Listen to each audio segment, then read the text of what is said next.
বাংলার এক প্রত্যন্ত গ্রাম ভীমপুর।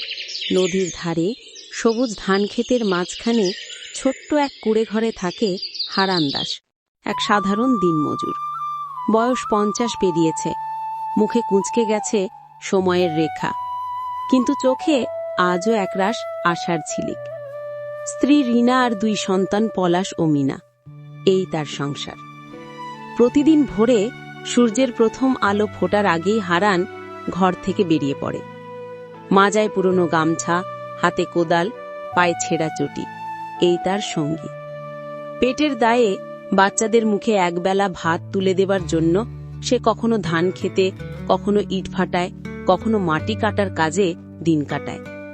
ভোরের শিশিরে ভিজে পায়ের তালু ঠান্ডা হয়ে আসে। পেছনে দাঁকিয়ে দেখে রিনা রান্নাঘরের ধোঁয়ার ভেতর দাঁড়িয়ে চুলায় ভাত বসাচ্ছে। ওর হাতে রাঁধা ভাত আর আলু ভর্তা হারানের কাছে রাজারানীর ভোজের মতো। পলাশ স্কুলের বই ব্যাগে গুছছে, ওর চোখে স্বপ্ন বড় হয়ে মাস্টার মশাই হবে। হারান ছেলের মাথায় হাত রেখে বলে, তুই পড়িস বাবা, আমি তোদের জন্য খেটে মরব, কিন্তু তুই যেন আমার মতো না থাকিস। এই কথায় রিনার চোখে জল চলে আসে, কিন্তু সে চুপ থাকে, কারণ দারিদ্র্যের মাঝে কান্না প্রকাশ করলে শুধু বুকটা আরো ভারী হয়।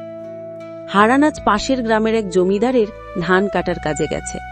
ভোর থেকে দুপুর পর্যন্ত রোদে পুড়ে মাটিতে লুটিয়ে ঘাম ঝরায়। পাশে অন্য মজুরেরা হেসে খেলে কাজ করলেও তার মুখে একটুখানি ক্লান্তির রেখা। দুপুরে সবাই মিলে বসে খায়, এক মুঠো ভাত, একটু নুন আর কাঁচা লঙ্কা। তবু হারান বলে, ভাত আছে, কাজ আছে, এই তো বড় কথা ভাই। একদিনের কাজ শেষে মজুরি পায় মাত্র 300 টাকা, কিন্তু সেই টাকাতেই চাল, তেল, লবণ, বাচ্চার স্কুল ফি সব চলে। অনেক সময় কিছুই বাকি থাকে না, তবু হারান খুশি থাকে। সে জানে পরিশ্রমের রুটিতেই আসল তৃপ্তি। একদিন সকালে ঘন কালো মেঘে আকাশ ঢেকে যায়। ঝড় বৃষ্টি শুরু হয়। মাঠে কাজ বন্ধ, ইট ফাটাও বন্ধ।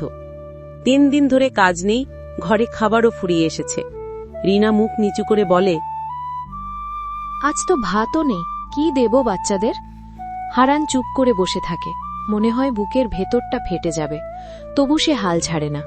পরের দিন বৃষ্টি থামতেই ভিজে জামা পরে বেরিয়ে যায় খোঁজে, কোথাও যদি কাজ মেলে। গ্রামের এক দয়ালু দোকানদার নিতাই ভাই ওকে ডাকে, এই হারান, দোকান পরিষ্কার করবি? তোরে 200 টাকা দিব, রাজি থাকলে বল আমাকে।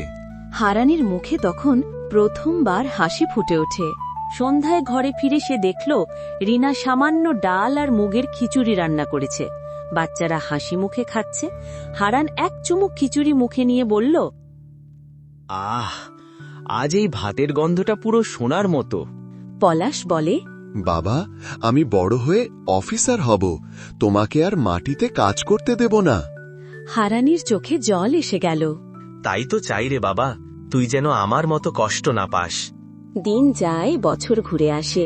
পলাশ এখন কলেজে পড়ে, ভালো রেজাল্ট করেছে। ওর শিক্ষকরা বলে ছেলেটা একদিন বড় হবে।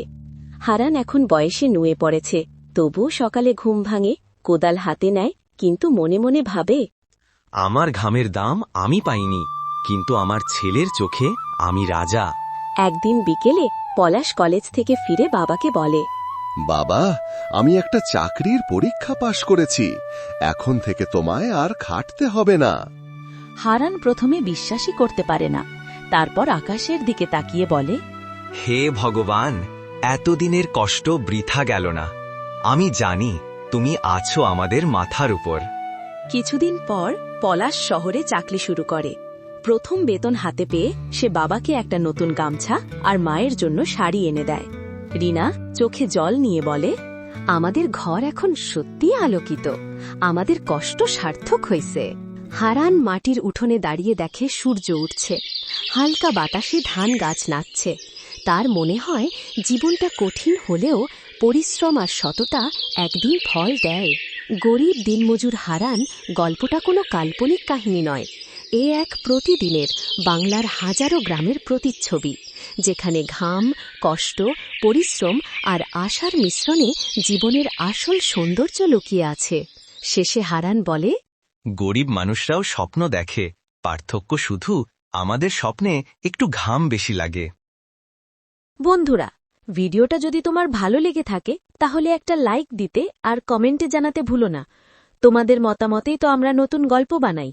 আর হ্যাঁ, চ্যানেলটা সাবস্ক্রাইব করে পাশে থাকা ঘন্টাটা প্রেস করো, তাহলে নতুন কার্টুন এলেই তোমরা সবার আগে দেখতে পাবে। চলো, দেখা হবে পরের মজার ভিডিওতে।